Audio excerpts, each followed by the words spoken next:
जय माता दी दोस्तों। शुभ तिथि, शुभ समय, शुभ कार्तिक मास।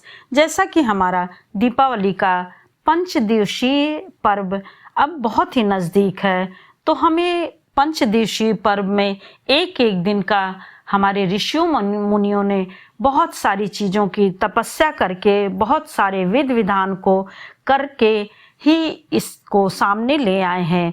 जीव मात्र के कल्याण हेतु सनातन ऋषियों ने निरंतर अथक प्रयास करके मानव सभ्यता में ब्रह्मांड की ऊंचाइयों को स्पर्श किया है। मनुष्य के सौभाग्य एवं स्वास्थ्य के लिए ब्रह्मांड की ऊर्जाओं को मानव के पास किस प्रकार से तारतम्य के रूप में ले आए, यह हमारे ऋषियों मुनियों ने आयुर्वेद द्वारा, योग शास्त्र द्वारा, ज्योतिषी द्वारा और इन सब के चीज़ों के द्वारा सुख समृद्धि सौभाग्य में प्रयोग करके इन कार्यों को ऋषि मुनियों ने 5 दिवसीय कार्यक्रम में दीपावली के पर्व को बांधा है। तो देखिए, दीप पर्व के 5 दिनों में इन्हीं सब के कारण, यानी जो शास्त्रों से, आयुर्वेद से और तंत्र से, मंत्र से सभी ऋषियों मुनियों ने जोड़ा है, 5 दिनों का अपने आप में एक विशेष महत्व है। सबसे पहले तो प्रथम दिन यानी प्रथम दिवस अर्थात धन्वंतरी यानी धन त्रयोदशी, जिसके कि धन्वंतरी जो कि भगवान विष्णु के अवतार हैं, मूर्त रूप में स्वास्थ्य के देवता हैं। इनकी पूजा अच्छे स्वास्थ्य को रखने के लिए या फिर आकर्षित करने का एक बहुत ही सटीक और सशक्त माध्यम है। इसी दिन भवन के चक्रों की शुद्धि होती। प्रदोष काल में अपने मुख्य द्वार पर चावल के ढेरों पर एक कलश रख करके दीपक जलाया जाता है, या फिर तिल या आप एक तरह से चावल का नीचे ढेर लगा करके उसमें तिल या देशी घी का चौमुखा दीपक जला सकते हैं। चौमुखी दीप प्रज्वलित करने का यह विधान है। यह जो है मतलब आपके घर की पूरी अशुद्धि को तथा सबको बाहर करता है और घर के लोगों को अन्नमय प्राणमय कोश के रूप में ऊर्जावान करता है। इस प्रकार से धनतेरस के दिन मिट्टी का जलता हुआ दिया भगवान के प्रति कृतज्ञता का दीप होता है।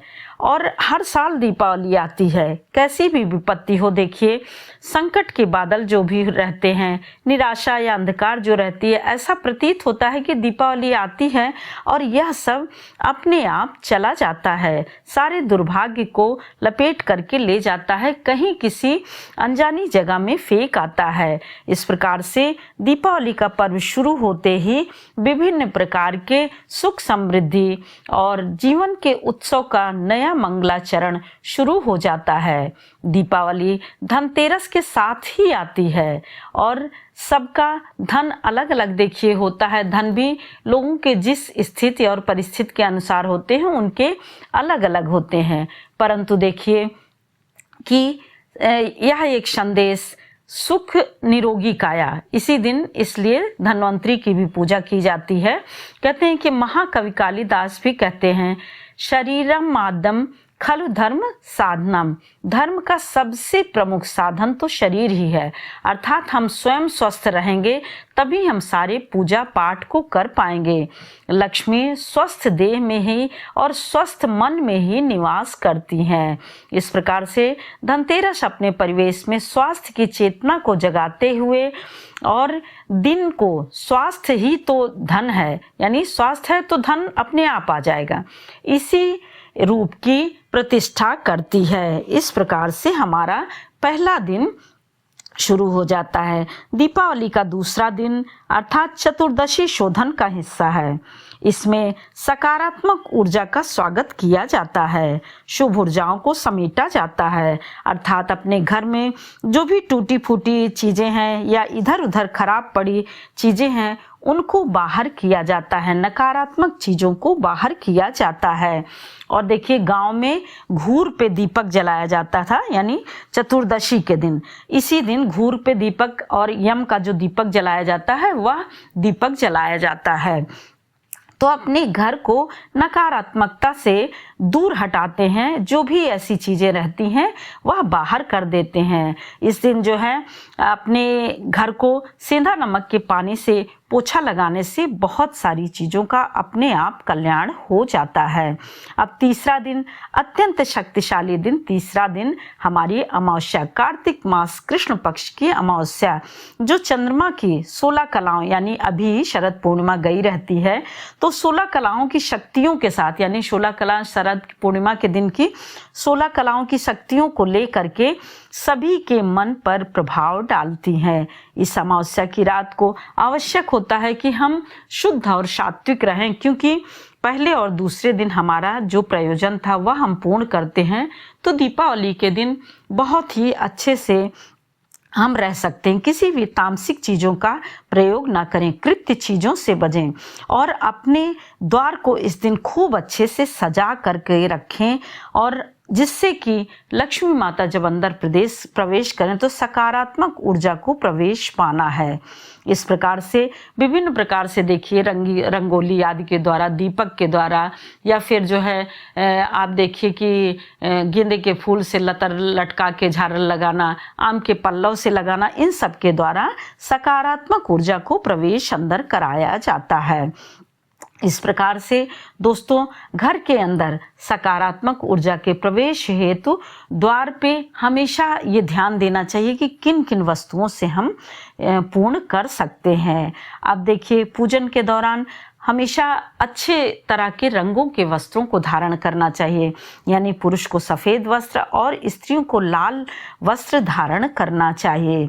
इस प्रकार से चौथे दिन गोवर्धन पूजा के रूप में प्रकृति पूजा अपने आप हो जाती है। अब गोवर्धन पूजा के दिन देखिए कि खेत में जो गन्ने होते हैं उनकी पूजा की जाती है, यानी नए नए जो लगे रहते हैं तो उन गन्नों की पूजा की जाती है। अब उन गन्नों की पूजा ऐसे नहीं की जाती है कि यह मीठे हैं या फिर है, जबकि यह देखा जाता है कि उसमें देखिए गांठ पड़ी रहती है, फिर भी जो है वह रस से भरा हुआ होता है।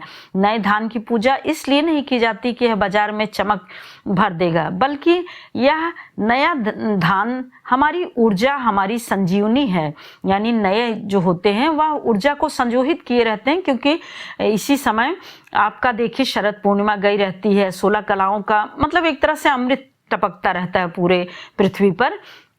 इसलिए बड़े बूढ़े कहते आए हैं कि जन्म के साथ जो हमें मिलता है उसके लिए कृतज्ञ होने का महान उत्सव ही दीपावली का उत्सव है। इस प्रकार से आप देखिए कि हमारे अंदर वह संतोष और आत्मविश्वास की अभिव्यक्ति जो करने का समय है वह भी दीपावली का पर्व ही है। दीपावली के पर्व में नई चीज़ों को देखिए पूजन किया जाता है और उनके प्रति जो हमारी कृतज्ञता रहती है वह प्रकृति के साथ जो है हो जाती है, यानी स्वयं के साथ साथ प्रकृति के साथ भी अपने आप में अद्वितीय है। अब पांचवें दिन देखिए भाई दूज, यानी भाई और बहन के स्नेह का पर्व होता है, आशीर्वाद का पर्व होता है। और यह प्रक्रिया देखिए चलती है, शुरू होती है आपके प्रथम दिवस से, यानी धनतेरस के दिन से शुरू होती है, और भाई बहन के स्नेह प्रेम पूर्वक आशीर्वाद और एक दूसरे के प्रेम में बंधी रहने के साथ ही यह प्रक्रिया पूर्ण होती है। तो 5 दिवसीय दीपावली के पर्व का संदेश बहुत ही अच्छे से समझना चाहिए और बहुत ही प्रेम पूर्वक इन 5 दिनों को निभाना चाहिए, क्योंकि देखिए हमारे ऋषियों मुनियों ने बहुत सारी तपस्या करके इन दिनों का, इन नियमों का, और जो नियम पालन कर गए हैं उन नियमों का यदि हम पालन करते हैं तो हम अपने जीवन के हर क्षेत्र में सफल होते हैं। जरूरी नहीं है कि आप बहुत सारे पैसे ही कमा लें। पैसे कमाते हैं, यदि आप उसका सही जगह सदुपयोग नहीं करते हैं तो वह अपने आप में ठीक नहीं रहता है। इस प्रकार से अपने दीपावली के पर्व को सुख समृद्धिशाली और ऋषियों मुनियों द्वारा बताए गए 5 दिवसीय कार्यक्रम का पालन करते हुए उत्सव मनाइए। जय माता दी दोस्तों, फिर मिलते हैं एक और नई जानकारी के साथ। तब तक के लिए लाइक करिए, सब्सक्राइब करिए और बेल बटन जरूर प्रेस करिए, जिससे कि नोटिफिकेशन सबसे पहले आपके पास पहुंचे। और यदि यह जरा भी सहायक हो तो कृपया शेयर करना बिल्कुल भी ना भूलें, क्योंकि आपके एक लाइक कमेंट शेयर करने से ही हमारे मनोबल बढ़ते हैं और हमें आगे बढ़ने का रास्ता मिलता है।